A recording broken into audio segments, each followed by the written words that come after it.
So now we are recording. All right, here we go again. Okay, so this is our enormous, uh, uh, some of our enormous variety of wonderful things that are out there to grow.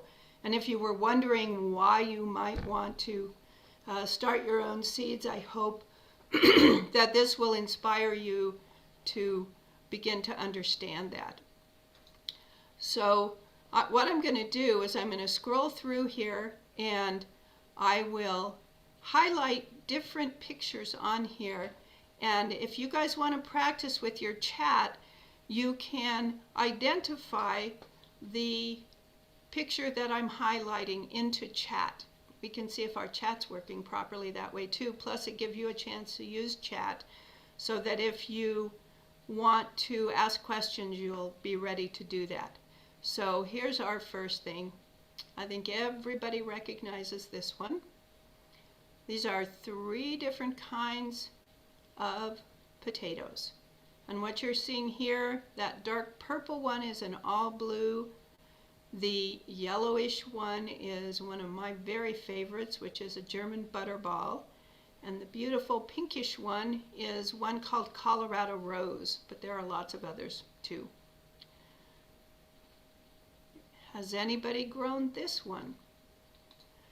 This is a Savoy cabbage, delicious and beautiful as you can see, and countless varieties of those available when you get to looking into the universe of seeds. Have you seen this one? Have you eaten this one?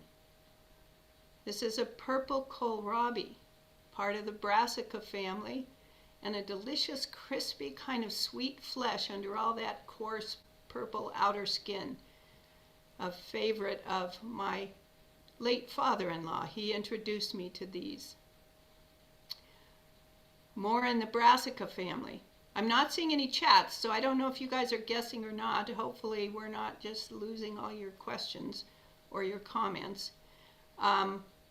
These are a variety of different brassicas and some other beautiful plants. You can see a white cauliflower, a purple graffiti cauliflower in the back there, some beautiful broccoli, and over on the very right side are some tomatillos and purple pole beans. This is one of the more spectacular things you can end up with in your garden. This is hardneck garlic that is putting out its seed stalk. And they are these really elegant, gorgeous things that you end up cutting off because they impede the growth of your garlic. But they're beautiful while they're there.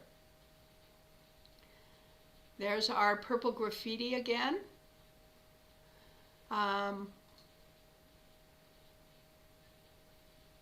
Sorry, just checking the chats to be sure I didn't have any questions. Peppers. These are all sweet peppers, but there is such an enormous variety of sweet to scorchingly hot peppers, all of which do well in Idaho, except maybe with the exclusion of the really hot ones like habaneros and ghost peppers and that kind of thing. But we can grow really beautiful peppers here. Look at your chat. I did. Purple graffiti again. Oh, sorry, I went backwards. Lots of wonderful flowers of various sorts. Greens, an enormous variety of lettuces and greens and spinaches and all those things that you aren't going to see in some of our local sources. We have really good seed offerings around here, but they're a fairly limited selection. And here's my favorite of all the things I grow in my garden is this enormous variety of tomatoes. Hundreds of varieties of tomatoes. I've grown probably in excess of 100 different varieties, but there's a lifetime and a half more for me to try. The ones that you're seeing here include green zebras and Dr. Carolyn's, black plums, sun golds, Sasha's Altai, all kinds of wonderful ones to try. Sunflowers of every size, shape, and many colors, some really beautiful ones. Again, our flower collection, zinnias of every size and shape and height. You can get some of them locally, but really if you want to get into the bounty of most kinds of seeds, you have to move out onto a broader playing field. And finally, peanuts. This may be the only peanut ever grown in eastern Idaho. I don't know. We did this in the Sprouts program one year. And they are a marvelous plant to watch grow. It's quite amazing. Very long season. You probably won't get more than one or two, but it's really fun. I have great faith in a seed. Convince me that you have a seed there, and I am prepared to expect wonders. Sorry about this obnoxious music. I don't know how to turn it off, but I'll just let you watch this for a minute.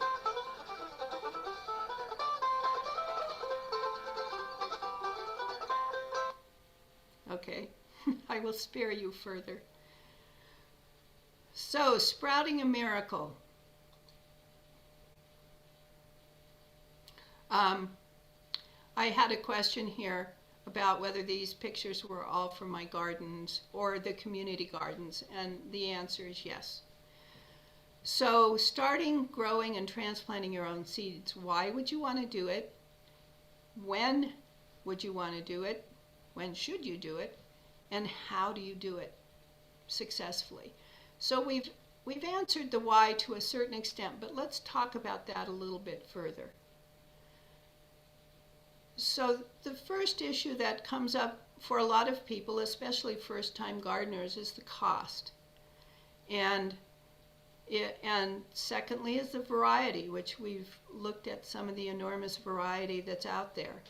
If you've heard me talk before about seed saving and seed starting, you will have heard my description of what it's like to begin to understand the kind of variety that's out there.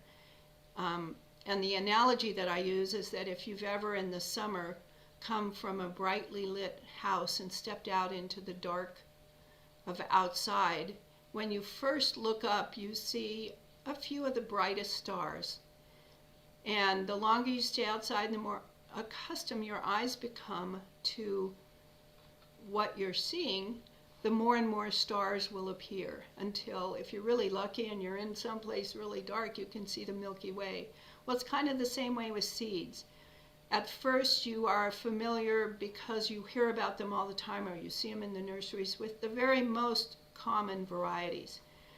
But the more you explore and the more you talk to people who grow things, the more you become aware of the enormous variety that's out there. So that's another reason why. So much fun too, because you get to explore and experiment with all kinds of different plants that you wouldn't think you could grow, colors, shapes, flavors. All of that is part of the why, and we'll talk about that in a little more detail.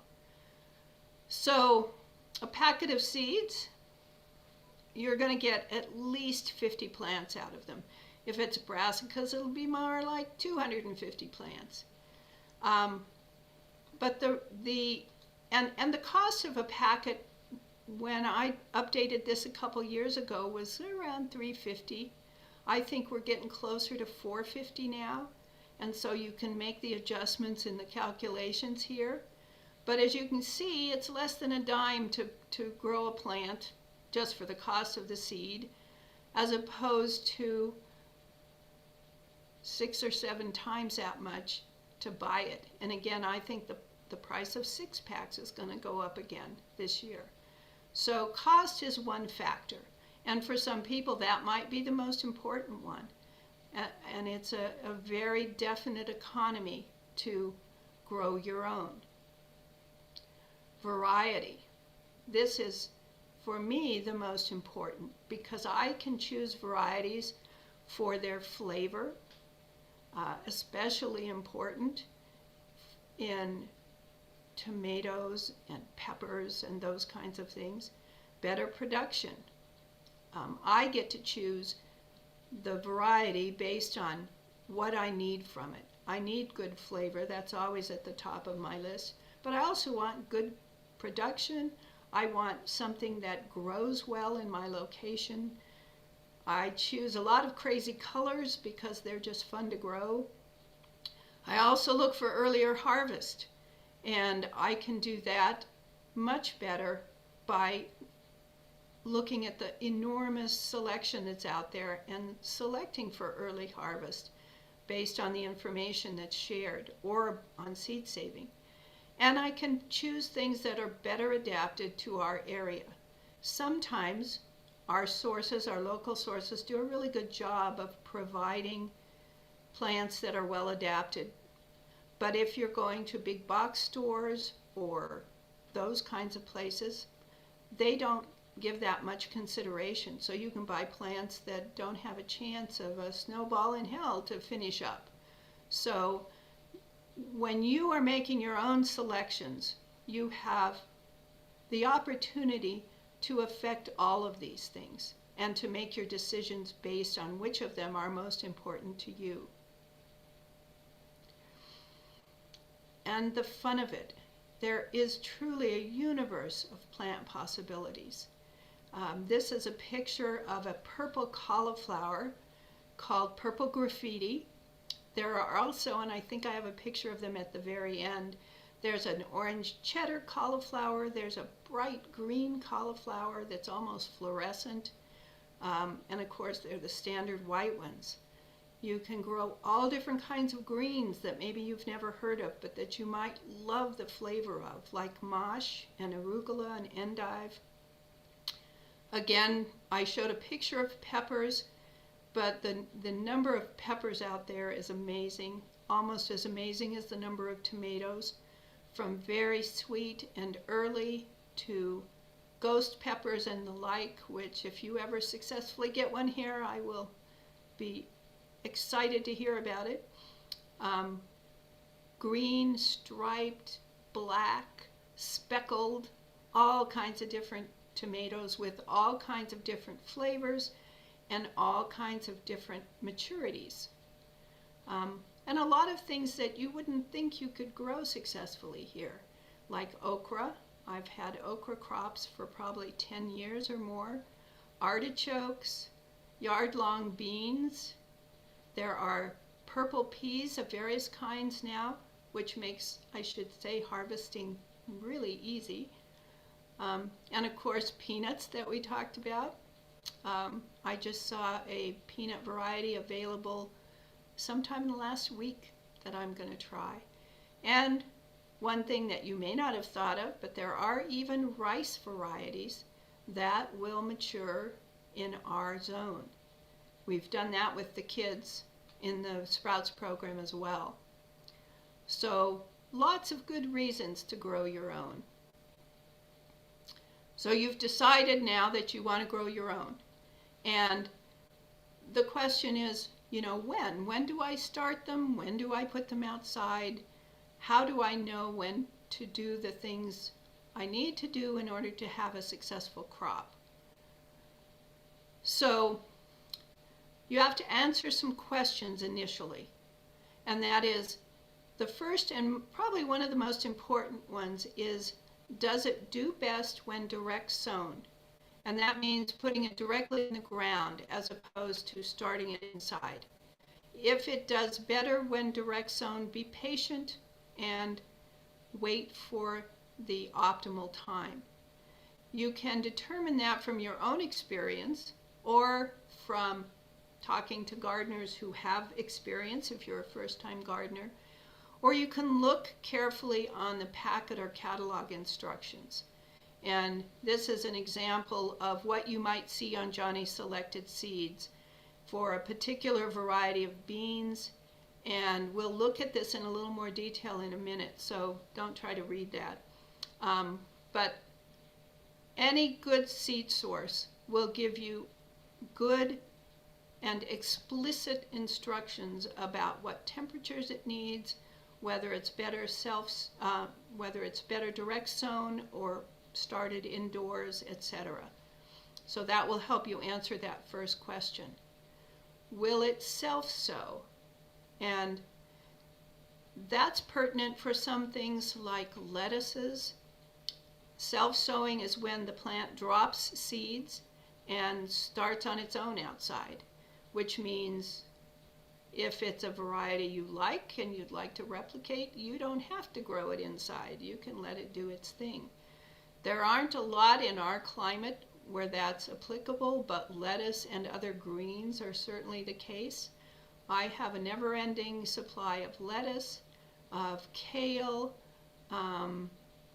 spinach sometimes will self-sow and come up all by itself, so I don't have to think about those. And then lastly, if it does need to be grown inside, how much lead time does it need? If you plant your tomatoes on May 15th and hope to put them out at the end of May, you're going to have little guys that are, 1.5 inches maybe tall. So that would not give you much advantage.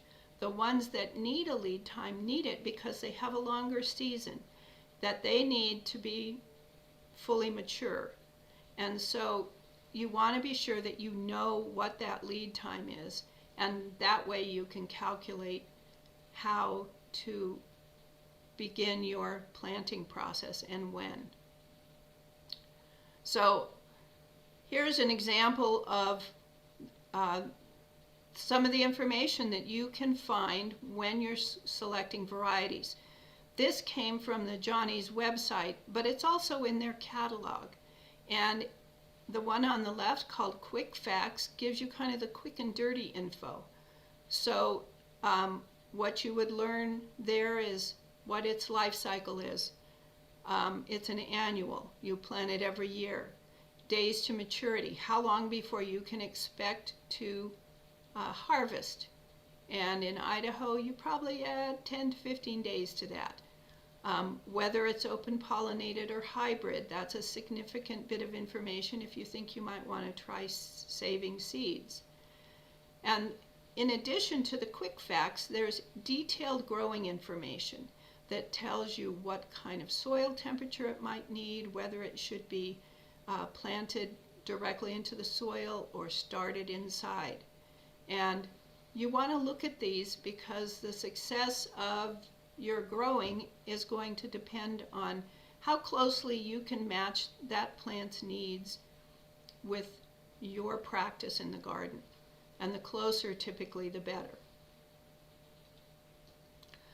So if it's something that does need to be grown inside, given a little bit of a head start, which is a helpful thing in Idaho for a lot of plants, the first thing you need to do is decide when you're going to plant it out.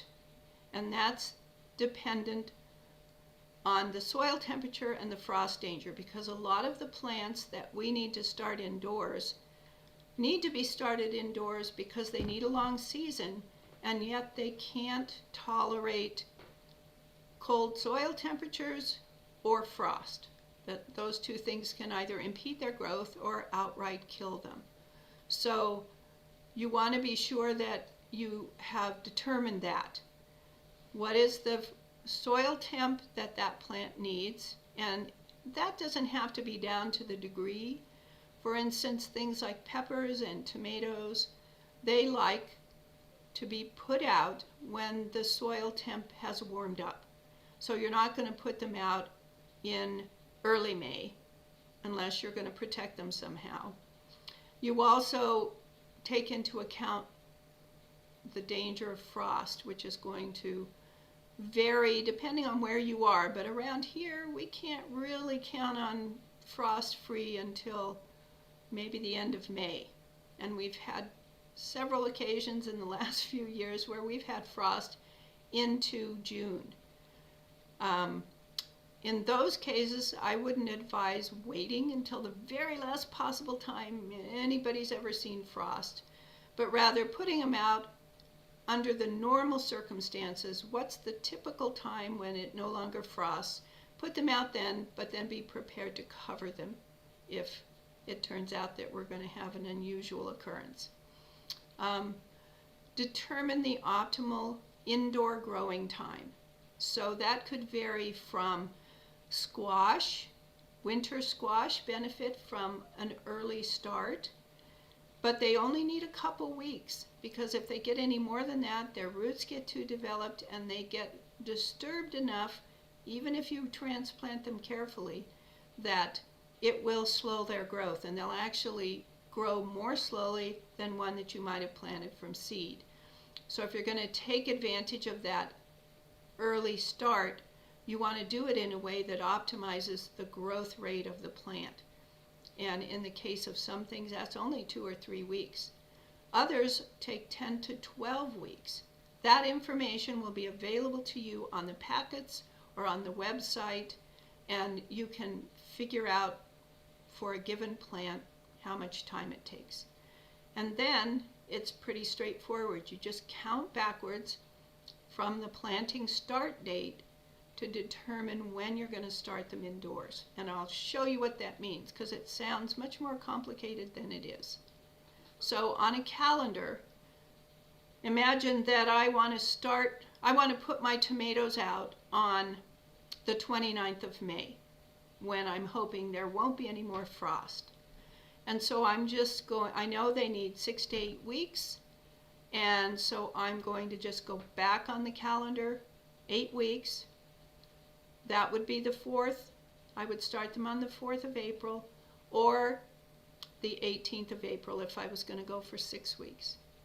And then I know when to get the various parts of my planting stuff done. Now, if I was doing leeks, which is 10 to 12 weeks, I would then go back and be starting those in March, if I wasn't going to put them out to the end of May. But since leeks are really tough, if I wanted to put them out, say, the 3rd week of April, I would go back 10 or 12 weeks from there, and that would put me into probably late this month or early February. So it's a really handy thing to do. It's not hard. You can do it more casually. This is an old notebook page from one of my garden notebooks. And I'm saying, okay, I want to put it out middle of May. So I'm going to start it, if it's in this family, I'm going to start it at the end of March.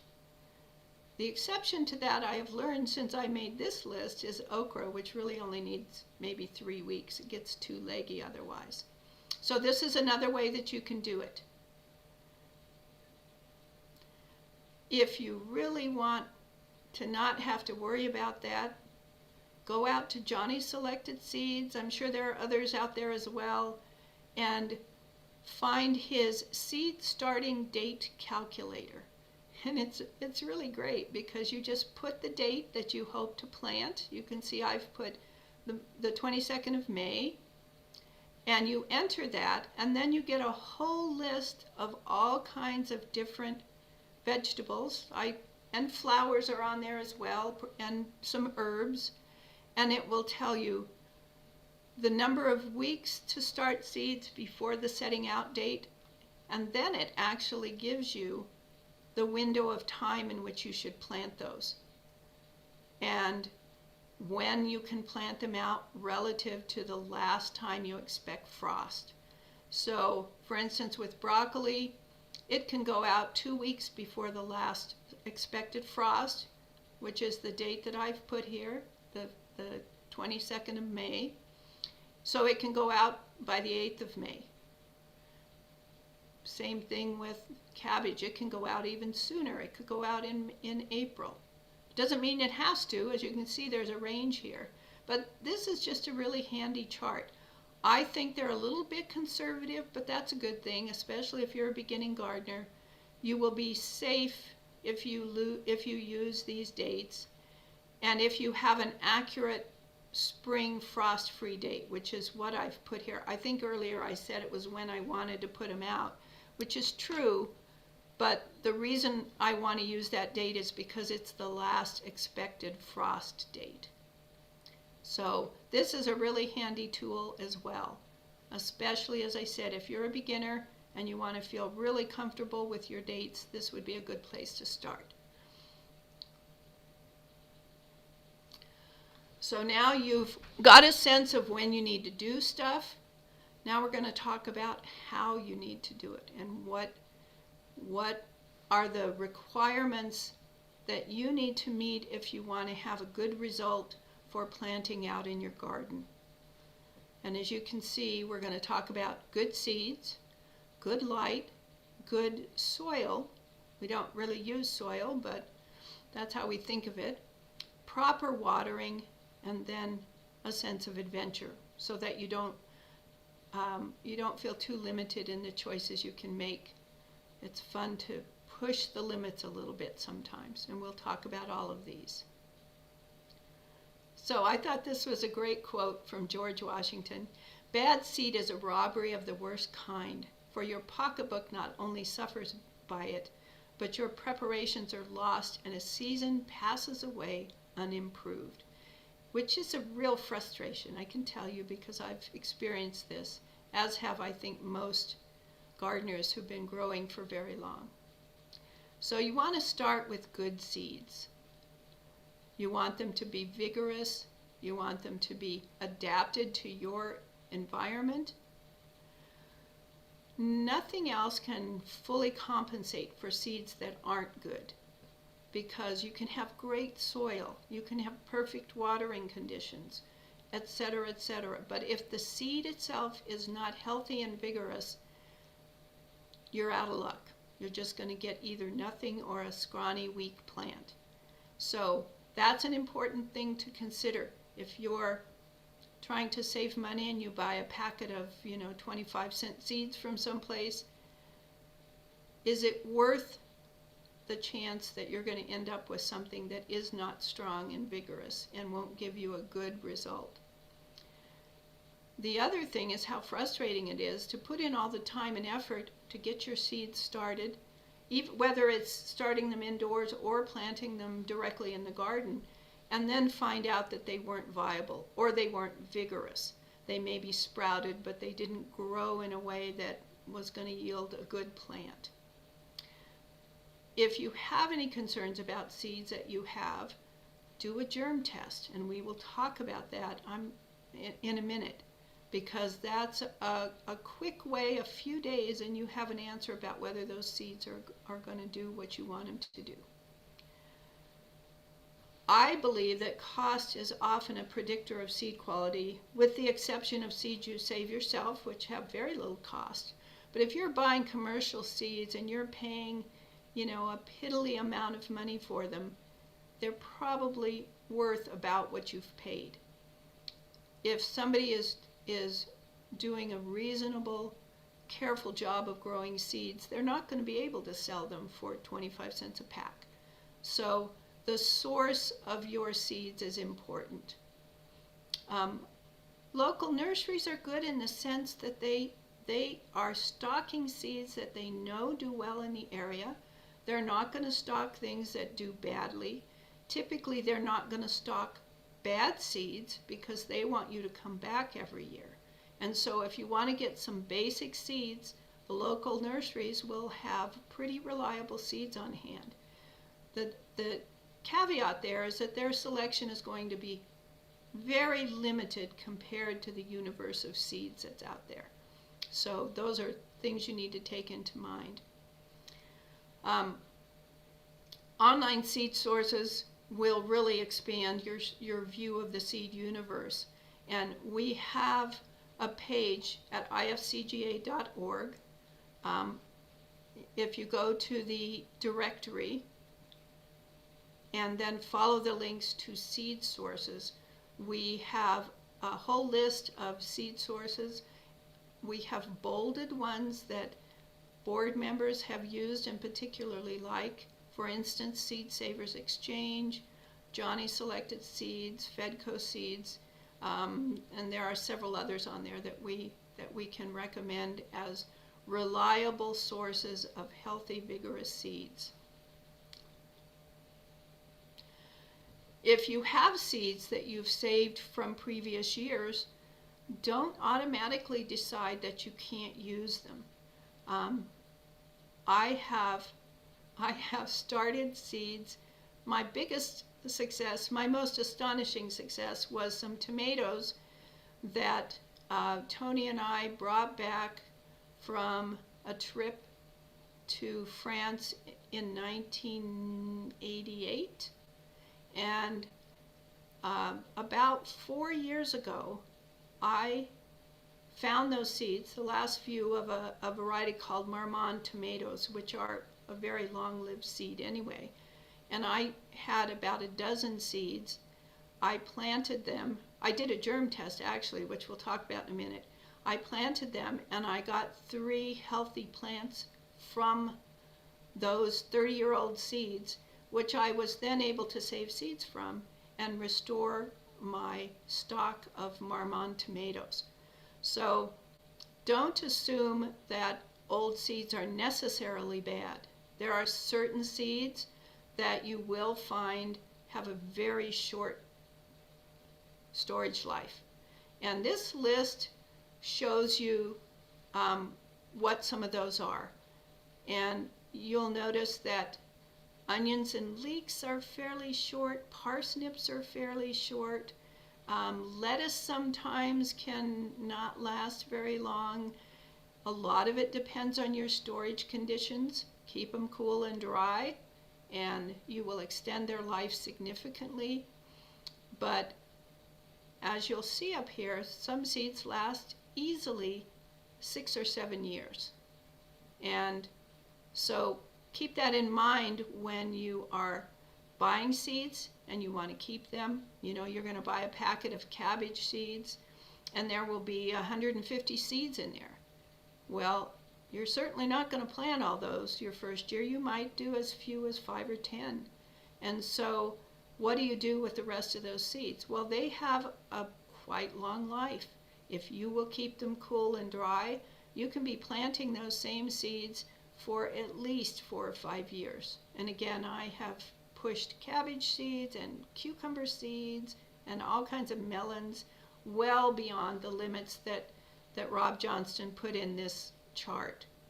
And this is a very reliable chart. This was put together by Rob Johnston, who is the founder of Johnny Selected Seeds, and he had even back then, this list is probably 25 years old, he had an enormous experience with seeds at that point. And so this is a reliable chart to use. If you have any questions about the seeds, then do a quick and dirty germ test. Doing this little test in the beginning will save you an enormous amount of time when you're actually doing your growing, because you'll know that you have seeds that are viable, and you won't be in the position of going through all the effort of planting and nurturing and bringing these seeds along to find out that you're not getting a good result. So, quick and dirty germ test. You need a dampened paper towel. First, label it, because it's really hard to write on a wet paper towel. I've also learned that by experience. Count out 10 seeds. If you have a lot of seeds and you want even a more accurate count, you can do 20, but 10 is sufficient. Then you roll up the paper towel with the seeds inside, and you put them inside an unsealed plastic bag. And it's important that it be unsealed, otherwise they can start to mold before they get a chance to germinate. So date the bag, because it's really easy to forget when you started, and that's just another little clue to help you keep track of what you're doing.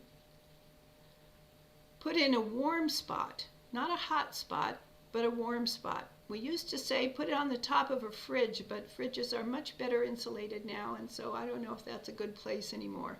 But just find a warm spot in your house and set that open plastic bag somewhere where you won't forget it's there. And then you can check them every day if you're excited and you want to see what's happening. You can check them every other day. And what you will find out is what percentage of those are going to germinate. Very often I get 90 to 100% germination, but I've also gotten down as low as with those tomatoes I was telling you about that were 30 years old. I did 10 seeds and I got 4 viable ones, which I then planted directly because they were the very last of my seeds. But typically you're not going to do that. You're just going to watch for the germination, and then from that you can calculate what the germination percentage is. If I got 6 seeds to germinate, I've got and I had 10 total, I've got a germination rate of 60%. That's okay. If it's under 70%, you should probably adjust your sowing rate. So you'll sow a few more because you want to be sure that you get at least a few good ones, and then you can thin. If I did 20 seeds and I only got 6, that'd be a 30% germination rate. Not so great. But again, you could still use the seeds. You could do as I did with those tomatoes. You run your germ test, and if a few of them germinate and it's something really special that you want to keep, then you just take the ones that are germinated and plant them immediately and see what happens with them. But this is a good quick way to find out whether your seeds that maybe are 3 or 4 years old and you're a little concerned about their viability, this is a good way to assess that. So you've got your seeds sorted out, and now you need to figure out how to provide adequate light. This is a really critical part of the equation, because if the plants don't have adequate light, you will get a tall, gangly, weak seedling, which is particularly hazardous in Idaho because of our wind. So looking for good light and figuring out how to do it in your particular situation is really important. You want strong seedlings, you want them to be really sturdy, you want them to be vigorous and as compact, surprisingly, as you can grow them. So you don't want a big tall plant to put out for the first time in the Idaho wind, because chances are it's going to get damaged, if not broken off. We have had, in our sprouts gardens, we have occasionally had the kids' tomatoes, if they didn't stake them and they had brought something from a nursery or somewhere like that was a little tall and gangly, they don't stake them, snap them off. And at the very worst, they'll bend and damage that stem. I mean, at the very least. So you want to be sure that you're providing enough light when you are starting your seeds that you're getting a good, sturdy, compact plant. Alan Wilson has espoused the idea of putting them in a bright, sunny window, and I am not convinced that that's successful. The only time I've ever known anyone to successfully grow what I consider a really vigorous plant suitable for going out in Idaho is somebody who took their plant from window to window all day long and to ensure that it had plenty of light. Otherwise, you've got a plant that gets a few hours of possibly really good sunlight, but only for a portion of the day, and that is not sufficient. So investing a little bit of money in some fluorescent or LED lights is really a viable way an effective way to ensure that you have enough light for your plants. I don't use full spectrum lights. They're called grow lights. They have gotten much more affordable in the last few years, and so that is certainly an option. But I just use fluorescent lights, and I try to balance them between cool and warm fluorescence, so I'm getting more of the spectrum. but they have proved more than adequate for growing a really good crop of plants. The picture you see here is a plant stand that Tony built, and I'll talk about it a little bit more in a minute. But it has multiple shelves. It's long enough to put 3 full trays of seedlings on it, and it has a potential 4th shelf on the bottom, so you could grow a lot of plants on that. If that seems overwhelming, there are definitely options that are more compact and would provide you a lot of space, enough space to do a nice number of plants. So the system that we use is made of cedar fencing, and it is more than adequate. I have 2 of them actually, and can grow in excess of 1,000 seedlings, which I have crazily done once or twice. There are plans for this unit available at IFCGA.org if you're really gung-ho about doing plant starts. I recommend trying something like this. It doesn't have to be this one, obviously. There are lots of other ways to do this, but this is an inexpensive and effective way of providing lights for a lot of plants. Again, standard fluorescent or LED lights. You want to be sure, you'll notice in the bottom picture you can see a chain hanging from the fixture in that top shelf. And the beauty of those chains is there's a little cup hook at the top, and I can adjust those as the plants grow. They'll go up or down based on where I hook them on the links of those chains. And you want to be sure that you're keeping the lights within a couple inches of the seedlings. You replace the bulbs every few years. I kind of replace mine when they die, but I have read that their light output diminishes a little bit over a lot of years, so you could replace them more frequently perhaps than I do. And a timer is handy. I like to run mine 16 to 18 hours on, and then give the plants a rest with 6 to 8 hours off. The exception to that is when I start some things early, like in February. I have my light stand out in the garage, and it's pretty chilly out there, so depending on what I'm starting that early, I might leave, I cover the whole plant stand with a quilt or tarp or whatever you have that will hold the heat in there. And I might leave the lights on all the time if it's going to be really cold. I don't want them to get really cold because it will slow their growth down. But I'm typically only doing things like onions and leeks, those kinds of things very early. Then maybe some flowers will come in after that, at which point I do need to pay a little more attention to the temperature. So that's another way to do that. Here's another option on a much smaller scale, and you can see a whole raft of plans for various light stands, some that are half the size of this one. So if you're just getting started and you want to experiment with this a little bit, it's a very minor investment of money and the materials that you need to do this, and you can start on a small scale and then grow as your abilities and confidence grow. Okay, I think we'll stop here for a minute and see if there are any questions regarding seeds or light before we go on.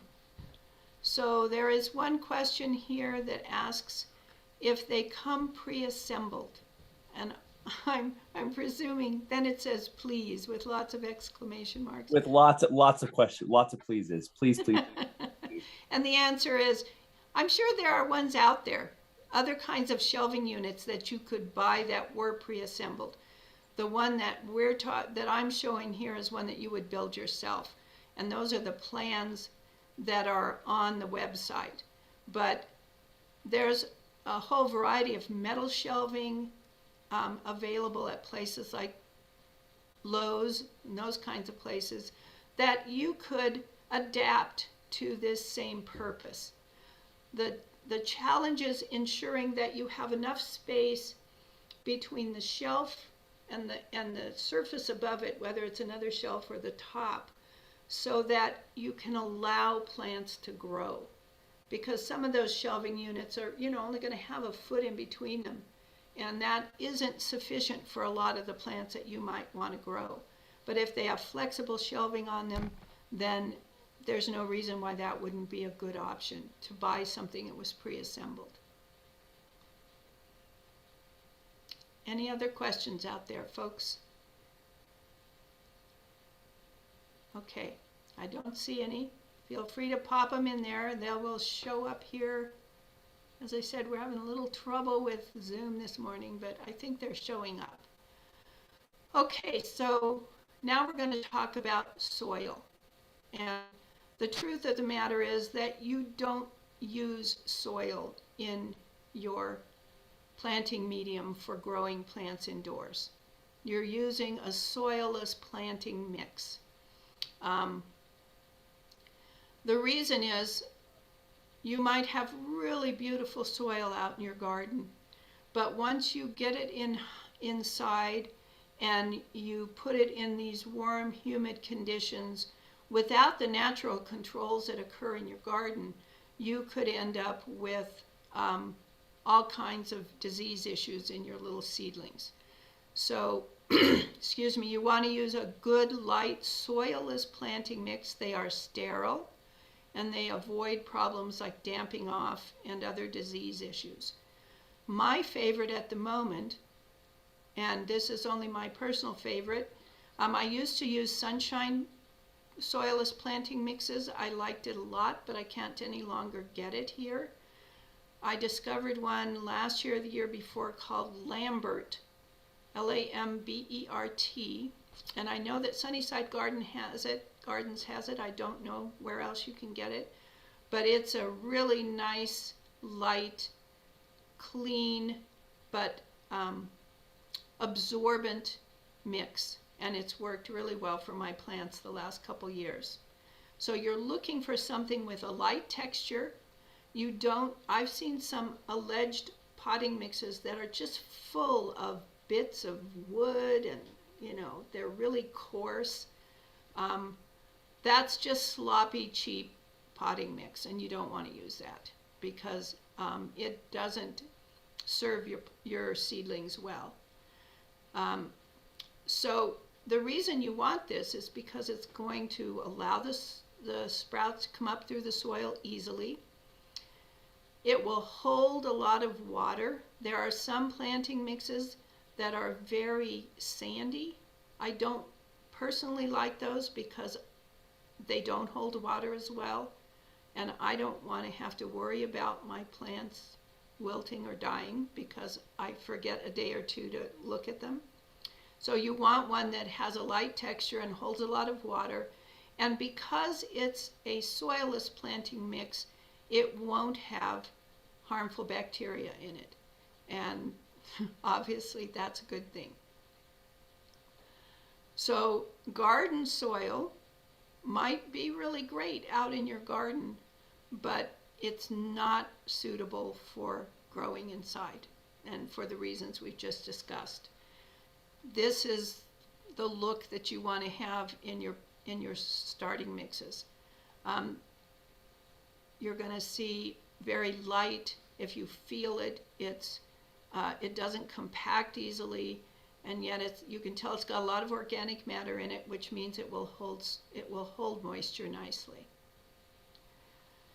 So where can you get good kinds of potting soil? Local nurseries, especially ones that grow their own seedlings.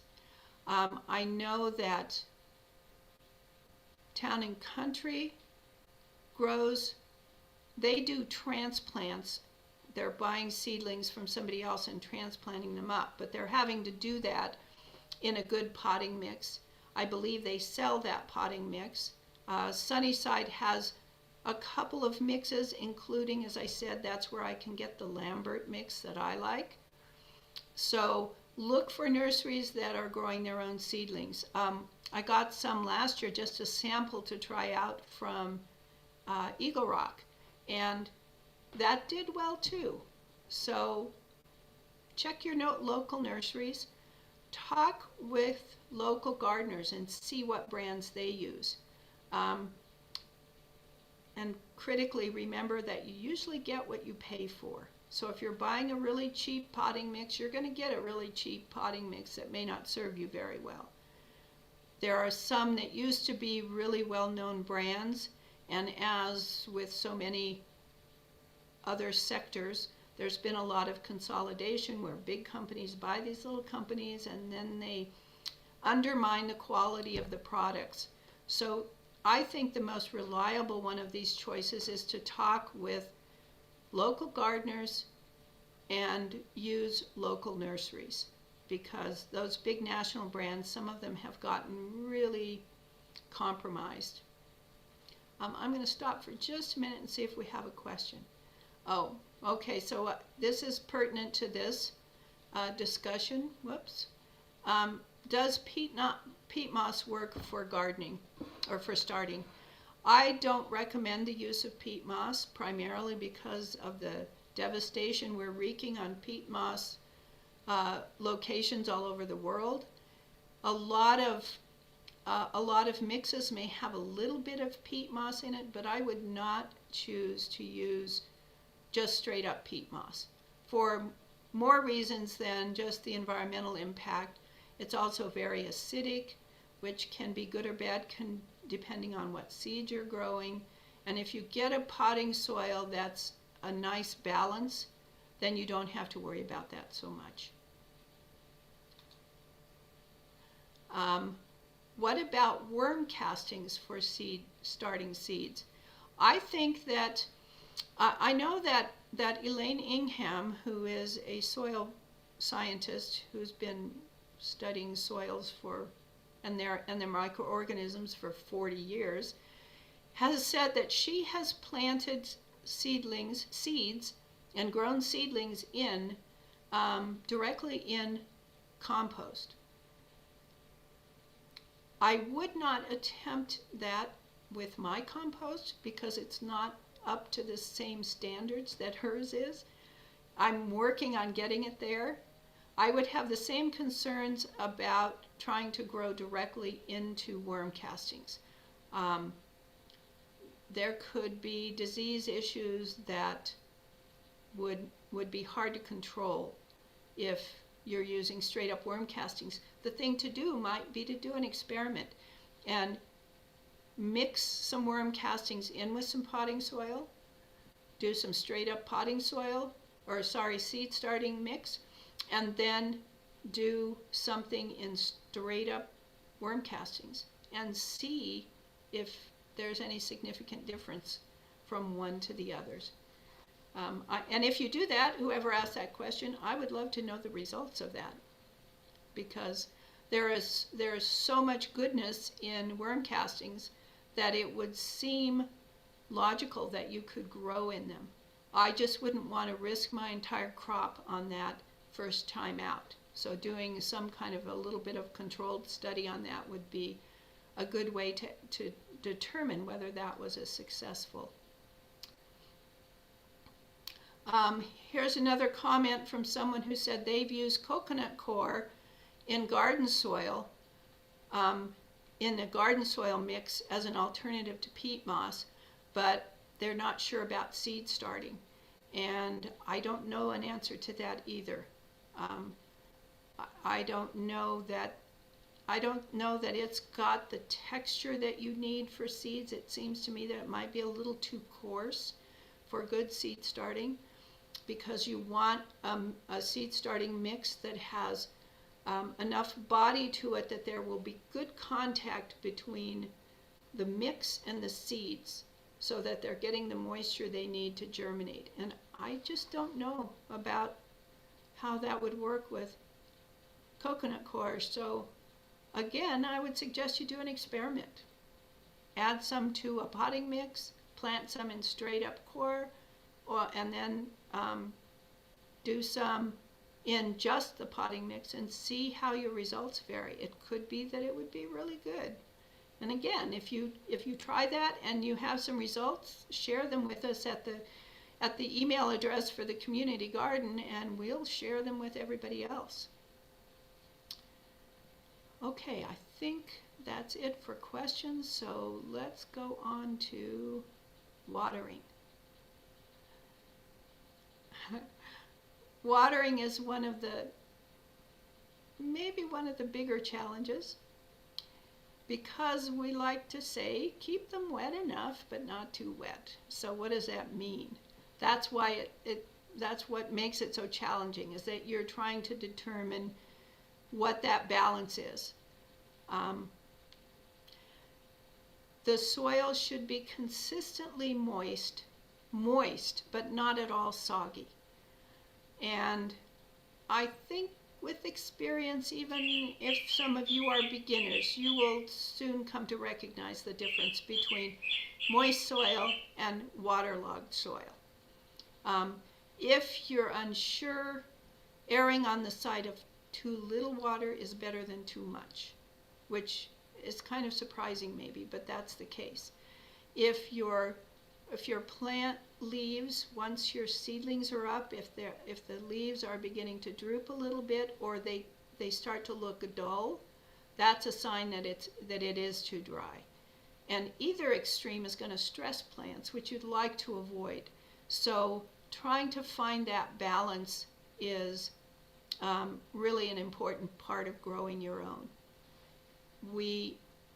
One of the ways that you can do that, and this is independent of how you water, but we're going to talk about why bottom watering is so great, is to put your finger into the soil, and the top, if you're in a little planting container like you see in this picture, the top half an inch, if that's dry, okay, especially if the plants are up already and had a moment to get their roots down. But if you push your finger further in and you can feel moisture down there, okay, they're fine. If you push your finger down into your first knuckle and you're still not feeling any moisture, you're probably getting too dry and you need to remedy that. Why bottom water? I heartily recommend figuring out a way to do bottom watering whenever you're growing seeds from where you're starting your own seeds. It has a number of advantages that will benefit your plants in the long run. For one thing, it avoids getting the leaves wet. If you're bringing your plants into a sink and spraying them with water, you're creating a moist microenvironment there that will encourage diseases if you happen to have any that are lurking. And so you don't want to do that. If you can keep those dry for the entire time they're growing, great, the upper parts of your plants. It assures that you've really watered it. I don't know how many times you have had this experience, but I've had it many times where I buy something at a nursery and the top half of an inch is wet, and then down below it's really dry. And what's happened is they've given it a cursory spraying from the top, but they haven't let it be there long enough to really penetrate and thoroughly water whatever the container is. So when you bottom water, you're leaving it in the water long enough for the water to wick up from the bottom until you can see it on the top. So you know that whole container has been thoroughly watered. Because you do it that way, it needs to be done less frequently. And even though the frequency increases as the plants grow and they transpire more and use more water, it's still much less frequent than if you're doing top watering. So here's how to do bottom watering. So depending on how many plants you're growing, you can use any flat container with sides that will fit the plants that you're needing to water. I use one of those 4-foot long plastic storage containers that I can put 3 flats of 48 seedlings in at one time. You might only have 2 6 cells that you need to water, so you can just use a 9 by 13 pan from, in your cupboard. You want to put some unsoftened water in. Again, the height will depend on the size of your container. And then you just set your pots or your 6-packs or whatever you're using, set them into the unsoftened water and just let them sit there. Depending on the depth of the pot, it might take anywhere from 5 to 15 minutes for it to fully water, so that you see the water, the color of the soil surface will darken as the water comes up. And so you just set it in there until you see that. Then when you take them out, let them drain a little bit somewhere. Put them on a cookie rack over a cookie sheet if you just have a few. If you're doing a lot, you'll figure out another method. I use the lids from these big containers and set them on the inverted lids and let them drain. And then put them back under your lights. And as I said earlier, watering this way gives you such a thorough watering that you don't need to do it that often. And you don't have to worry about them being too wet, because you have drained the excess water out by letting them sit for 5 minutes and just drip. And you've got a mix that is going to hold water, but it's not going to get saturated as long as you've drained them.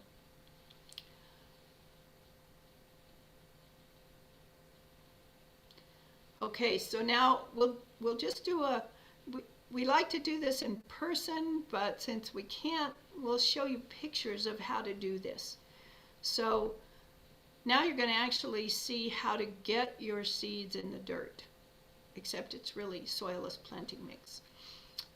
You'll need planting containers, planting mix, markers, a planting tray, and we'll talk about all these things, a notebook, and as we've talked about before, good seeds.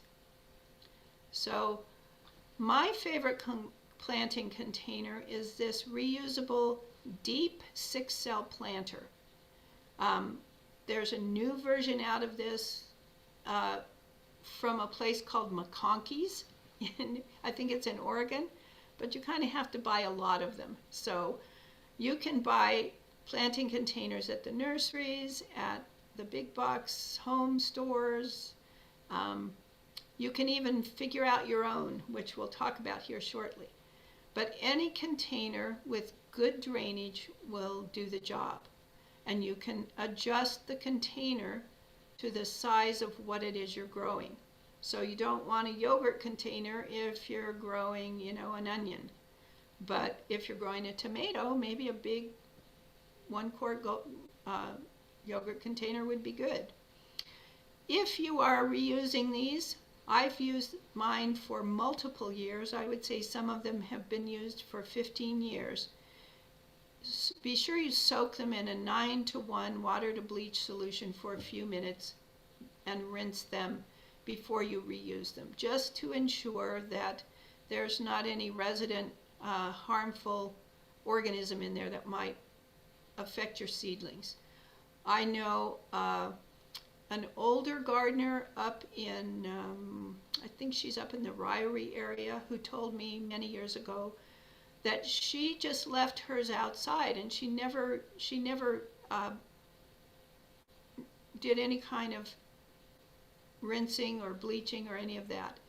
But that was back in the day when we routinely had, minus 20 degrees, and that kills a lot of organisms that might cause problems. So I would recommend, if you're reusing them, to just do this quick soak and avoid the possibility of complications. There are plenty of alternative containers, and they go from newsprint to ice cream cones, which makes me roll my eyes, but I thought it was cute. So here's an example of the newspaper container. You just cut strips of paper. There are multiple ways to form these. The one that I have is called the Eco Pot. Oops, sorry, I just popped that back. It's a wooden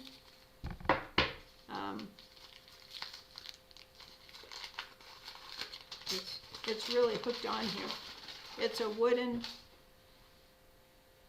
almost like a dowel, but it's very heavy. It must be oak or something. You wrap the newspaper around the container like this, and when it's fully wrapped, you press it into the base, and that makes a seal on the bottom. And that yields something like this. The good thing about these is that as long as they hold up for the length of time that you need them, they will decompose. You can just pop the bottom open when you're ready to put your plant in and set it in the soil, and this paper will decompose and your plants will be free. I did a little experiment with their suggestion for toilet paper tubes because I was a little skeptical about whether or not they would hold up. But these have been filled with very moist potting soil for over a week now, and they seem to be quite intact. I think that they would work fine. I put tape on the bottom because I couldn't figure out any other way to hold the soil in, but when you planted them out, you could both split the side and take the tape off, and then your plants are free to go. I'm going to put some leek seeds in these at some point. I have a few of them made, and just see how they hold up through 10 to 12 weeks of waiting to plant those. This kind of a yogurt container is another viable alternative. Plastic milk cartons or paper milk cartons, you have to keep in mind that these are coated with wax, and so when you put them out, you're going to want to be sure to score the sides, or actually cut the sides and the bottom so that the roots are not contained in there, or lift your plant completely out. Just pop it out from the bottom and discard the container or save it for another year. Same thing with paper coffee cups. This is a really interesting process. I've never tried this. It's a plastic pop bottle that's been cut in half and then inverted, and they have a little wick at the bottom so that they put water in the bottom half of the jug, and it wicks up into the soil mix. Hopefully that wouldn't keep your soil mix too wet, but if anybody tries that, I'd be interested to know how it works. Ice cream cones, I don't think so, but it is cute. They would decompose too quickly, I suspect. But again, if somebody tries it, let us know how it works. The thing you have to remember when you're choosing the size of your container, this is a giant yogurt container. And you'll see recommendations online that says you can put them in egg cartons, cardboard egg cartons. Well, you've got that much depth in a cardboard egg carton, which is, a couple weeks, probably maximum root growth. You've got a considerable more amount of space here. For instance, if you were growing a tomato, that would give you a much better chance of not having a root-bound mass at the end. So take into account the amount of time that your plant's going to spend in that, so that you're sure, A, that it has enough depth for the roots, and they're not going to get all tangled up into one big glob, which is not good when you transplant them, and B, that it's sturdy enough to hold up for the length of time that you need to have it in there. So I feel positive that I could use these little newspaper guys to do squash, because as I told you, you're only giving those 2 to 3 weeks. you really just want to get them germinated and maybe their first true leaves out before you stick them outside. So this would be fine for that. And it's actually kind of deep. It's probably 3 inches, and that would give them a good amount of room if I filled it to the top. But I would not try to put a tomato in there or a pepper that needs 6 to 8 weeks growing time. So you just keep that in mind when you're choosing whatever it's going to use. And if you're recycling plastic containers, be sure that you put holes in the bottom, because otherwise you're going to have a sodden mass of mud in there, and that's going to be really hard on your seedlings. Also remember that you did put holes in the bottom, so don't just sit them on your counter or your tabletop. Get a tray to put underneath whatever you're using if you're doing it inside. So lots of different options that you can scale to the amount of planting that you want to do. So if you are only going to plant a half a dozen tomatoes, you can choose one set of options that would be much different than if you wanted to grow 100 tomatoes. So think about the containers you use relative to how much you're going to be growing, how long they need to stay in their pots, and how much room they need to still be in a vigorous stage of growth when you get them outside. You don't want to have a plant in such a small container that its growing momentum has been stalled by the fact that it doesn't have enough space. Because if it's stalled before you put it out, it can take weeks for it to regain the momentum that it's lost. So it's important to keep in mind what size container you're putting things in.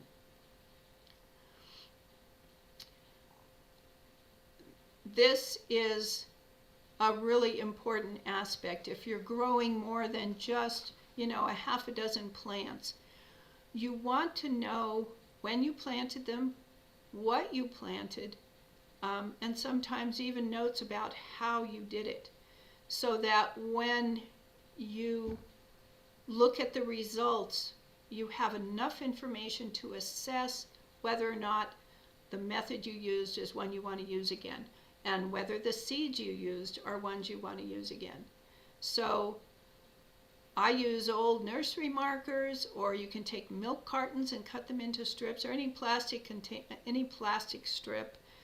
There are some wooden markers. I found that they weren't very good because the wood absorbed too much moisture and it kind of bled the ink, so sometimes they were hard to read. And I would recommend that you use a black marker, because I found out the hard way that green and blue and red, when exposed to the sun, which will happen when you start hardening off your plants, can disappear completely. And so you don't have any idea what it is that tomato variety was. So use a black marker, and let me show you some of the kinds of information that, I guess that's later on. I'll show you what kind of information you'd be putting on these to help you keep a mental, or in this case, a written record of what you've planted and how it did. So it's also helpful to have something to put your containers in so that you don't have a complete mess. If you're doing a couple things, a little cookie tray will work, a shallow cardboard box. This is a fancier planting tray that you can get. It doesn't matter what you put them in, you're going to get dirt on the floor, but you'll get less dirt if you have something under your containers as you're filling them. The notebook. And I am not by nature a really orderly person, but I have learned from experience that this is worth the effort to keep track of what I've done, how it has performed, and whether or not I'm likely to want to do the same either technique or use the same seeds or plants the following year. So it's a really valuable tool that you will really love yourself when the next season comes around and you're trying to think back on what those cabbage plants were that you planted that you really loved, and you're drawing a complete blank because it's been, 11 months since you last did anything with the seeds. And so you can go back to your notebook and say, at the very least, oh, these are the ones I planted. I take some notes periodically throughout the summer because I want to remember which ones did well, which ones didn't thrive, maybe what the conditions were that summer that might have affected those things. And I find that's really valuable as well. But at the bare minimum, keeping track of what you planted, where you got those seeds, and when you planted them, so that if they don't germinate, you can say, well, I planted this 4 weeks ago. It's not going to come up. I need to move on. Or 1 week ago, depending on the seed. And again, you want to have good seeds. You can save your own seeds if you really want to adapt things to your particular garden environment. Saving your seeds is a very effective way of doing that. If you're not saving your own seeds, talk to other people you know who are gardeners and find out where they get their seeds and whose seeds they like the best or what varieties have done the best for them. Again, I mentioned earlier, we've got a page on the website called Seed Sources, and it has links to a variety of places where you can get really good seeds with a lot of variety. Check out your local garden centers. Again, they will have good, reliable seeds. They won't have a lot of variety. Or, and this is only with a slight wink, Winco Bulk Foods. One year when one of our Sprouts kids wanted to grow some black beans, and we didn't have black beans in our seed stock. And so I went to Winco and I bought a little bag of black beans from their bulk food section and brought them to the garden, and this little guy planted them and he got a beautiful crop of black beans. They obviously probably were not organically grown, but at that point we were quite willing to push the limits in order to let him grow what he wanted to try. So that is tongue-in-cheek, but it did work. Okay, so you've got all the stuff you need. You're going to start out by filling your containers with moist planting mix. It's much easier to dampen that soil before you get it into whatever you're using for planting containers.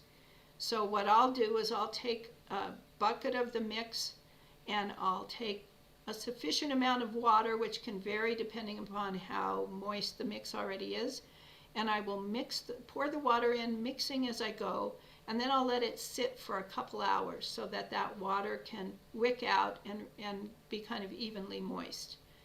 So fill it up with the moist planting mix, and then you want to compress it.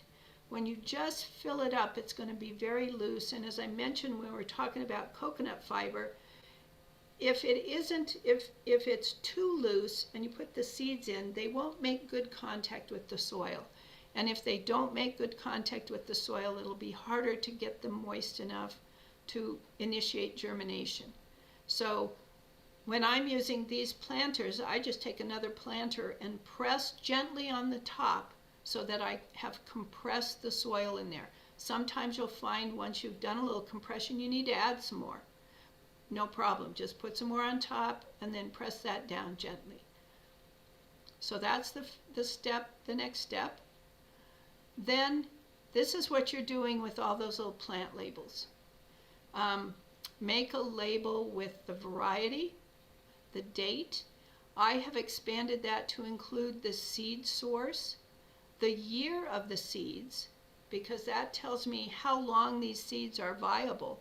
For instance, in the picture with the yellow tag, I'm growing red wing onions. They came from Fedco seeds in 2005. Obviously, this is an old picture, but it makes the point. And I planted them on the 15th of January. So that tells me a whole valuable bunch of information. I know what's in there, I know where it came from, I know how old the seed is, and I know when I planted it, so that if it doesn't germinate, I will have some benchmark for saying, okay, I've given it long enough, I need to replant or whatever. The one on the other side is I don't have a seed source there. And that may be because I only had one kind of apple green eggplant, and I didn't necessarily need to put that on there. Although I now put it on all of my tags. I put the seed source and the year that I purchased those seeds. You will be really glad you did this too, because when you've done the labels and you've also put it in your notebook, then you've got a present day bit of information that you can use to assess things, but you've also got a record so that you can look at it again in the future and know what you planted. I also, in my notebooks, will put the germ date, so when did it come up? If these seeds were from 2005 and this was 2010, say, that's pretty old onion seeds. How did they do? Am I storing them so well that they did just fine, or did I get pretty marginal germination? That's helpful to know as well. So once you've got your tags done, and I tend to do my tags first, because otherwise you can get distracted and end up finishing an entire tray of plants and then go back and go, oh, I don't remember where the brandywines went. The only disadvantage of doing it that way is a couple of times I had made the tag and then forgotten to put any seeds in there. And you don't get very good germination then. But on the whole, I would say making your tag first and putting it in where you're going to plant the seeds, then planting your seeds is a good process. You're going to use the references that you find on the packet or in a catalog or on the internet that will give you instructions for how to plant the seeds. The two main differences are that you have seeds that don't require light for germination and seeds that do, and we'll address that in a minute. The seeds on the right, I don't know, I think everybody can see there are 3 tomato seeds in there. And I'm putting 3 seeds in there even though I know I'm probably going to get 100% germination, and I'm going to have to take 2 of those out, which is probably the most painful thing to do for a gardener, is pulling little growing plants out. But I want to be sure that I can select one really healthy, vigorous plant.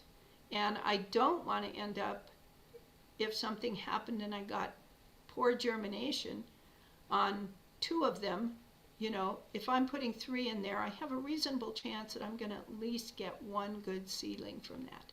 If I get 3 good seedlings, I cry tears and pull the 2 of them out. Sometimes I've even transplanted those, but you don't have to do that. So plant seeds into the soil to a depth of about 3 times the diameter of the seed. That is a standard direction. I think it's a little hard to picture. So what we did with the kids is we would show them on our fingertip, you know, plant this deep, plant that deep, etc. We're doing this in the soil.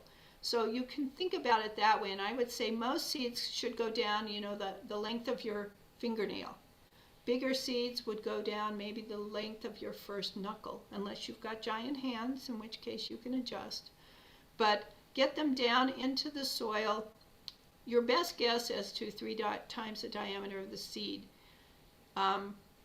Typically, I would say it's better to err by going a little bit deeper than more shallow, just because they're pretty determined to come up.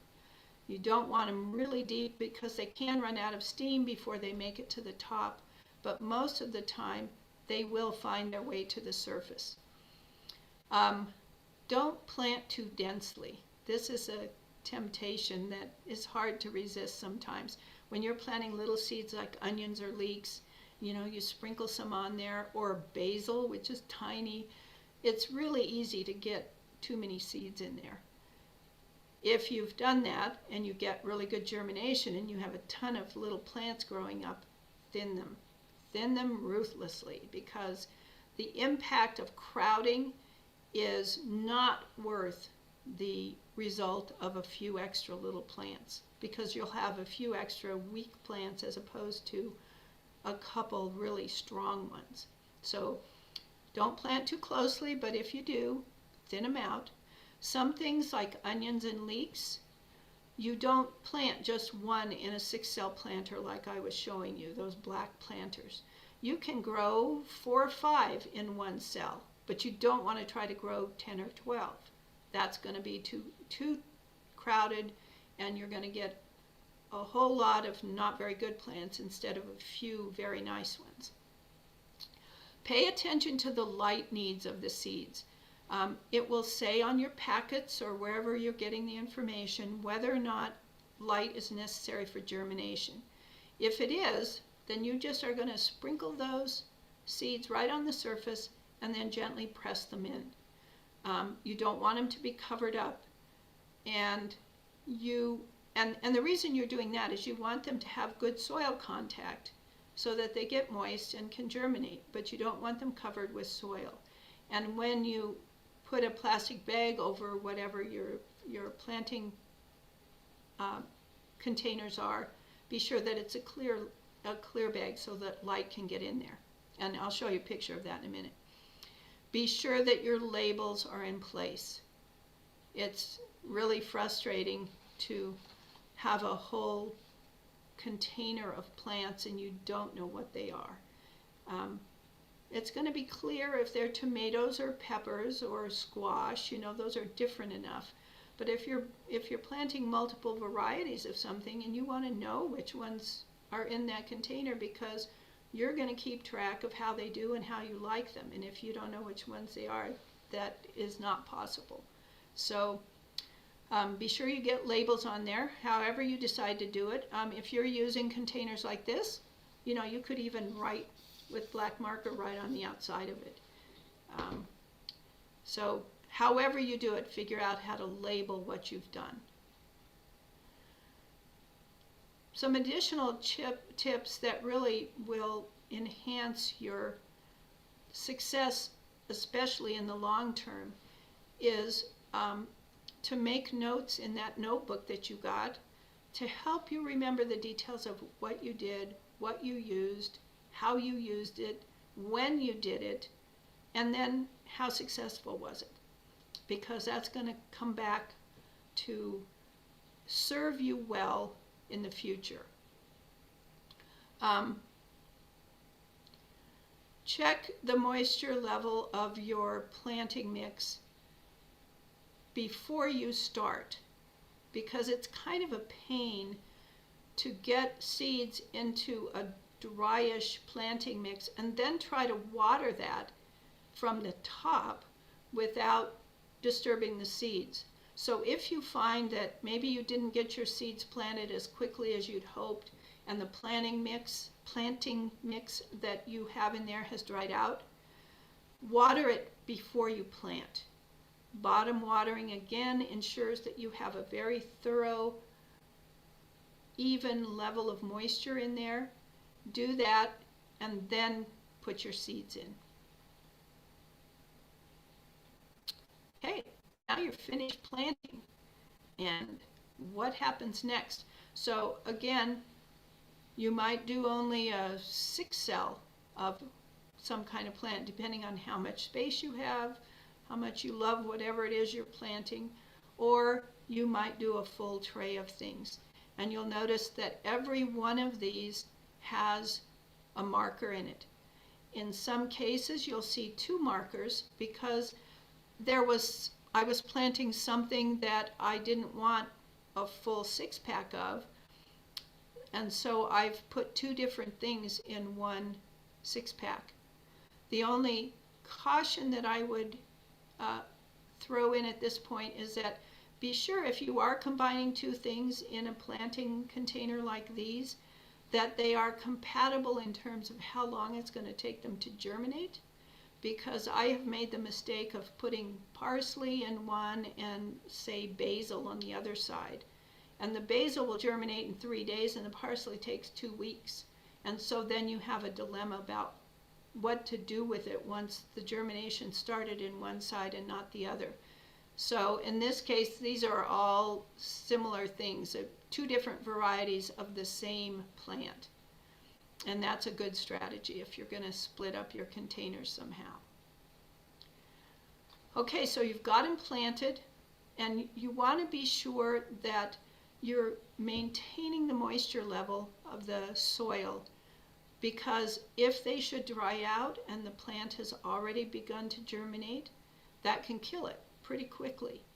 So you want to hold the moisture pretty steady while you're getting those seeds to germinate.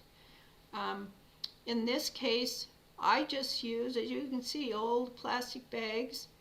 I wrap it all the way around the container. You could do the same thing if you had 3 or 4 of these in a 9 by 13 pan. You just slide the whole mechanism into a plastic bag and kind of tuck the ends up so that that moisture is held there until the plants germinate. If they are, again, plants that need light to germinate, then you wouldn't use a bag like this, you'd use a clear bag. But otherwise it would be the same. And then you're going to be monitoring these for germination. And as soon as they start to germinate, you're going to move them under the lights. So there are some seeds that literally you will be shocked to find that they've germinated in 2.5 days. If the conditions are really good, they can germinate really quickly. Other ones take quite a long time to germinate, so you have to be persistent. You pull out the ones that are germinating and put them under the lights, and you leave the other guys in their bag until they get around to germinating. You want to check the moisture level on those that take a long time to germinate. Typically, if they're in that plastic bag, they will not dry out.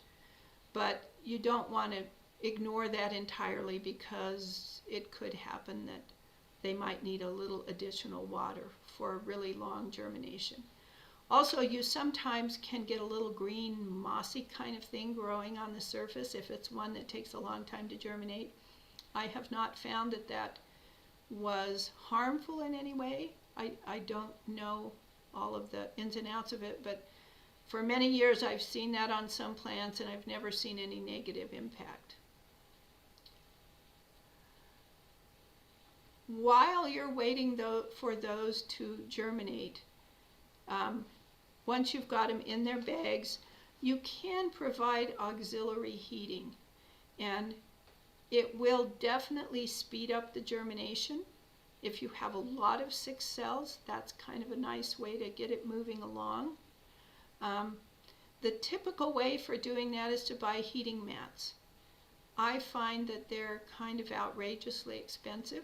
And so my method, which I'm not exactly recommending, I'm just telling you about it, is that I take an old electric blanket and calibrate it to about 75 degrees. And I'll lay it on the counter in a space that I have. You could put it on the floor. And I put a very light plastic cover over it, more to protect it from getting dirty from the bottom of those containers than to prevent water from getting on there.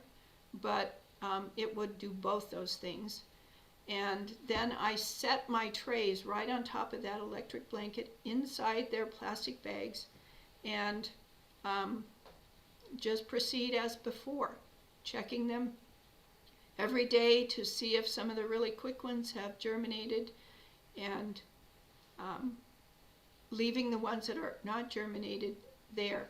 Occasionally there will be a seed that really has a preferred germination temperature. Typically it's cool rather than really warm, 75 degrees is pretty good for most things. But every once in a while, you'll see one that says it needs a germination temperature of 62 at night and 65 in the day. And then you just have to figure out a way to manage that. But most of them will do well in this, using a strategy like this. And as I said, the heating mats are very precise. You can control those, the temperature on those really easily. They have a little dial on them. And apart from their expense, they're a really good solution to adding some auxiliary heating. So once those puppies are up, it's time to put them under the lights. And we've talked earlier about how simple or how elaborate your light conditions and your light stand can be, but I do hope that you will remember how critical it is to have sufficient light, because you want those little guys to have optimal conditions. It's also really good to have them in a cool environment when you're putting them under the lights, which also seems counterproductive, but what that does is it encourages compact growth. If it's too warm and they have great light, they're going to grow really quickly upwards.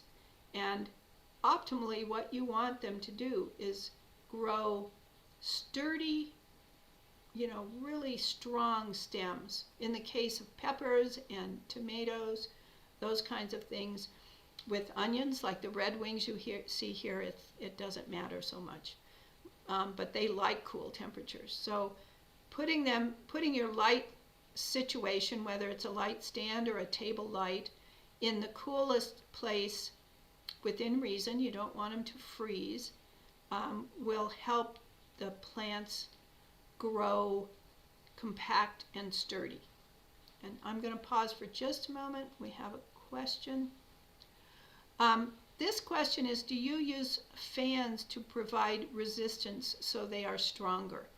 And that's a good question. Some people recommend putting a fan on your seedlings to help the plant build strength in the stem. I don't do that.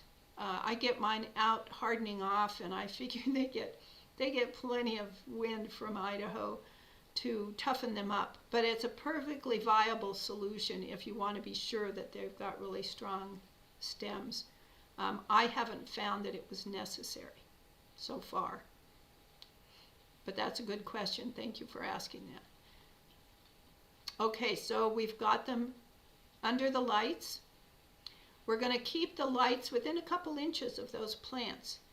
The light from your LED or fluorescent bulbs is not going to compare to the intensity of sunlight. So you want to keep that light source as close as possible to the seedlings. That's why you have it on that adjustable chain, so that as the plant grows, you can keep moving the lights up, but still keeping them very close to the top of the plants. It becomes a little more challenging if you have tomatoes that are 6 inches tall and petunias that are 2 inches tall. And what I've done in those cases is try to adjust my organization of the plants so that the taller ones are together and the shorter ones are together. You can also, I've seen people do the strategy where if they have a tall plant and a short plant, they will put something under the short plant to raise it up so that it's more equivalent to the tall one, to accommodate where they can put their lights. So you've got them under the lights. They're growing along. They're going to get, you can see that these have been bottom watered. The bottom of the tray is still showing the watermark. They will be thinned. The tomatoes will be, as you can see, I got really good germination on these tomatoes, and I will have to go back in there and either gently prick out the extra ones and transplant them if I need more of those particular varieties. Sometimes that's a strategy I will use. I'll plant multiple seeds the first time around and then plan to move some of them. Preferably, they will do better if they don't have to get moved. So preferably, I put them in the container that I hope to grow them through for the duration of their lifetime in a pot. So I have taken to putting my tomatoes from the beginning in a 4-inch pot. And then I give them their 6 to 8 weeks. They can grow that full time in the 4-inch pot, and I never have to move them. I get a little bit better result that way. It's not a huge impact to move them at this age. So you can grow multiple ones in one container, and then when they're to this size and they have their first true leaf, you could transplant some of them. Typically, what I do though is I clip out the extra ones. I don't pull them out because that might disturb the roots of the one I'm leaving behind. So I take sharp scissors and just clip them right at ground level and leave one plant in each of those cells. With the onions, you can't clip them off. You have to pull them out because they'll just come back if you clip them off. So if I have too many onions in a given container, I will pull out the extras and put them in a salad. They're quite tasty at that age. Then they get bigger, and you can see there's a variety of different methods, different containers that have been used here. You want to be sure that they are getting lots of light at this point. The leaves are growing bigger. They're going to start to overlap a little bit, and it's important that they're having that good close source of light so that all the plants are getting adequate light. Another reminder to thin with scissors unless it's onions or leeks or something like that, because you want them to continue to be in a vigorous growing path. And if they get too crowded, that can change and they won't be as strong. So here's where we're headed, but we have to get between that transplant stage and inside in a protected environment and to the point where we can put them out in the garden and let them start really growing. All of these guys started out as little seedlings under lights. So how do we get them from those little seedlings in their cosseted environment to dealing with an Idaho summer? And we're going to talk about that. I'm going to mention a little bit about feeding here because that's a question that has come up. You don't really want to begin feeding seedlings at all until you see the first set of true leaves. I don't feed every watering, and I don't ever feed at full strength. I don't want them to go crazy. I just want to prevent them from being, deprived. And so I use an organic fertilizer. You can use a commercial fertilizer at this point, a chemical one. But I choose to do an organic one, and I use it at most half strength. And then I'm only doing half strength once I've got them outside hardening off, because I don't want that extravagant growth in the beginning when they're under the lights. So that's my recommendation for feeding your seedlings. Okay, so now we're going to try to get them from their coddled place in under the lights, whether that's on the tabletop or on a light stand in the garage or whatever. And we want to get them out where they can begin to adapt to our challenging conditions. So I have killed plants by not hardening them off. I should amend that. I didn't kill them, but I really damaged them. That was early on in my gardening experience, and I grew them and I thought, okay, these look great, let's plant them. And they did not like that. They won't like direct sun, they won't like the wind, they don't like the big difference in temperature changes that they're not used to. So you want to gradually acclimate them to that, and it doesn't take very long, which is very handy. So you're going to gradually expose them to outside conditions. Generally, you can do that in about 4 days. And it's so worth the time, because if you damage your plants and then they don't thrive for the entire year, or kill them, you can leave them out and put them out before they're ready, and you can actually kill them.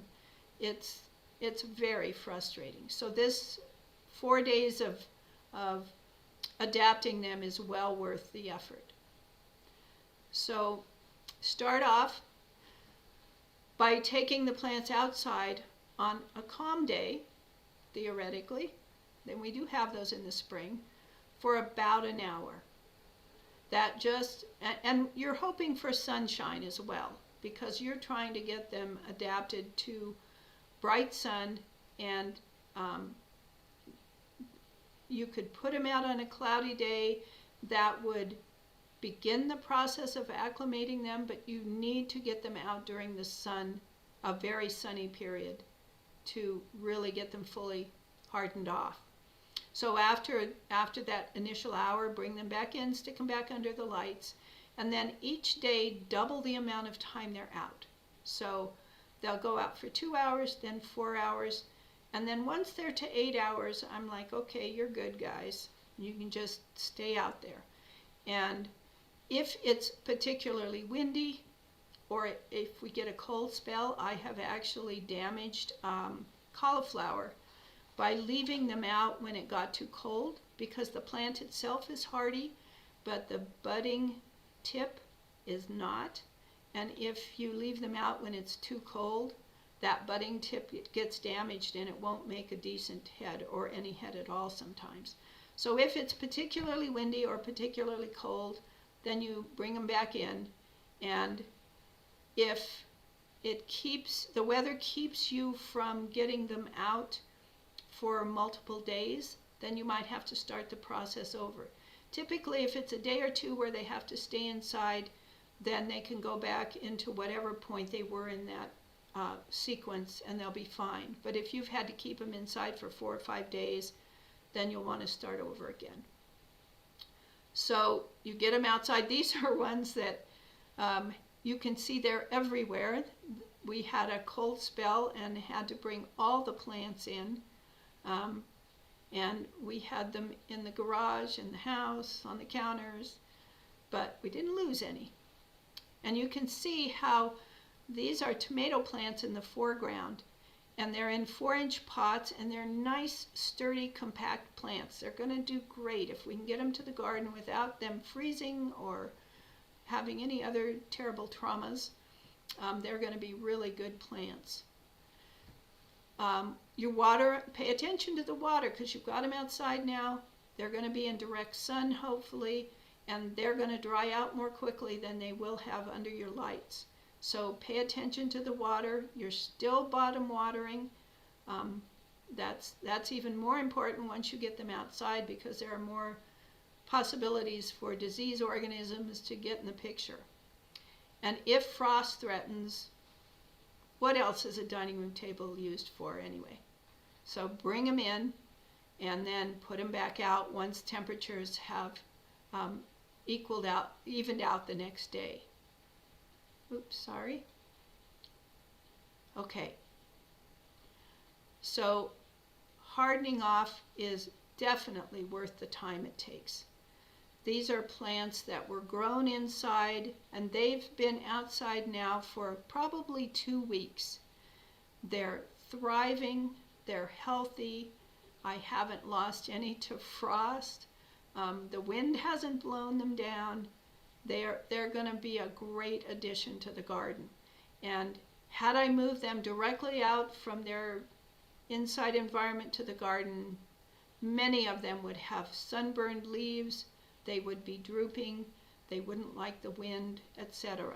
So it's really worth taking the time to do that.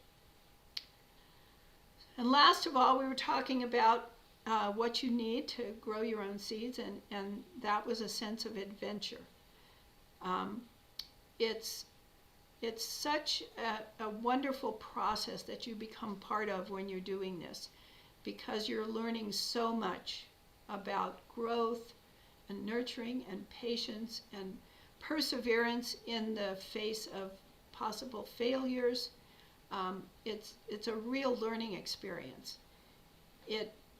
Because there are so many seeds out there, so many possibilities, you can just really get excited about all the things that are out there that you could bring into your world. I just got a Johnny's Selected Seeds catalog sometime in the last week. And despite the fact that I have enough seeds for 2 lifetimes, I'm looking through that catalog and just going, wow, I'd like to try that one or that one. So it's a really fun enhancement to your life, I have to say. Be brave and try some things you haven't done before. Try some things that people say, you can't grow that here. We grow artichokes in Idaho, and 20 years ago, nobody would have thought that was possible. But I know someone who was doing it 20 years ago, and he inspired me to try it. So push the boundaries a little bit and experiment with varieties that either are different for this area or that need conditions that we don't necessarily have, but you think you can create. And when you're successful, share that with people and let them know that you were able to grow okra or artichokes or blueberries. I don't think anybody succeeded with that one yet, but maybe somebody will. And remember that it's something you can do for your whole life.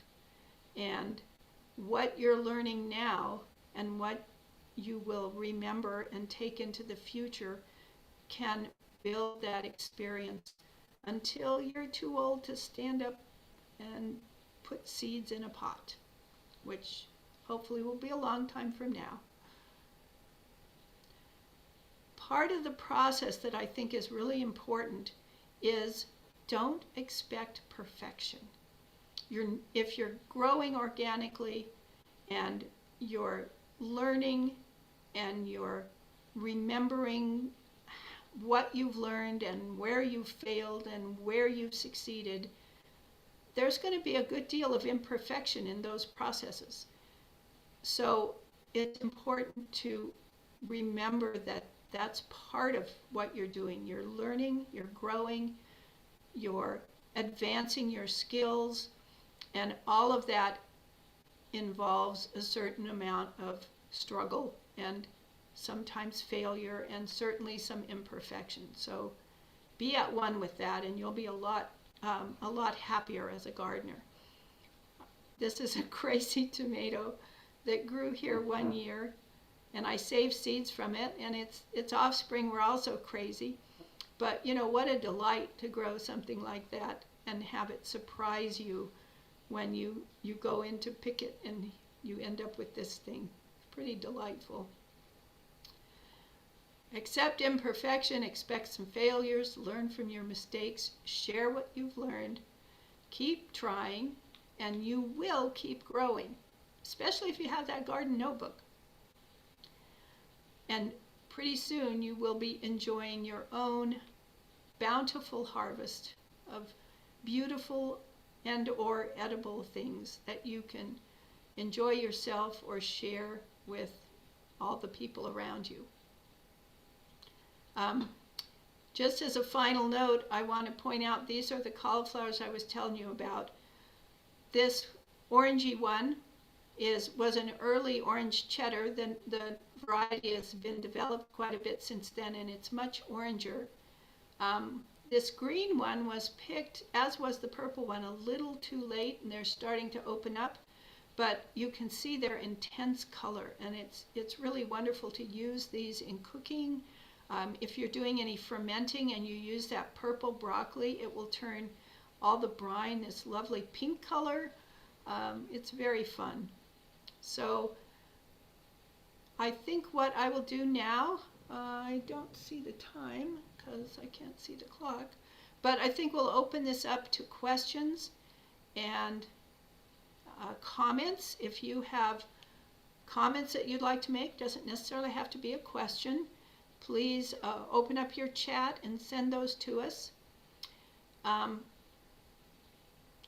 have a question about our classes.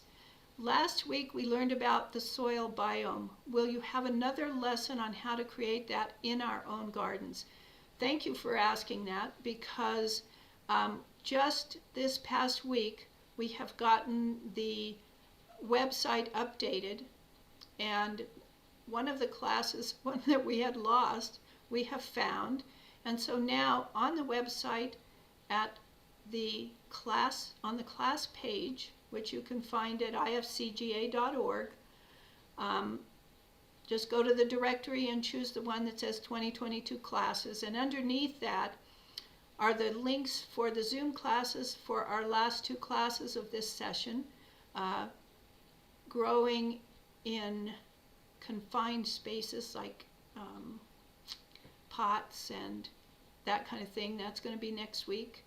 I'm forgetting the title of it, but then the final week is healthy plants equals healthy you, and talking about the benefits of growing organically directly on your health. So those are the 2 upcoming classes, but underneath those you will see links for all of our classes that we've had during COVID and therefore are recorded. And there are a couple on what the soil biome is, but there's also a really good one called Healthy Soils 2, Building Your Soil, which I hope will answer the questions that you're asking. So check out the website and look for that Healthy Soils class. You can also link to the Healthy Soils link also from the directory, and that's a page specifically directed at just soil health. And there's a variety of videos on there that are very instructive, comprehensive, but concise, and there's good information in those as well. So hopefully that answers your question. Do we have any other questions? Okay, it looks like we don't. So I want to thank all of you for joining us today. Oh, wait, here's one more question. Oh, it's a thank you. No more questions, I guess. Thank you for joining us. Check out the website to see the remaining 2 classes and to find the Zoom links for those. And good luck with your growing season and starting those seeds inside. Bye-bye.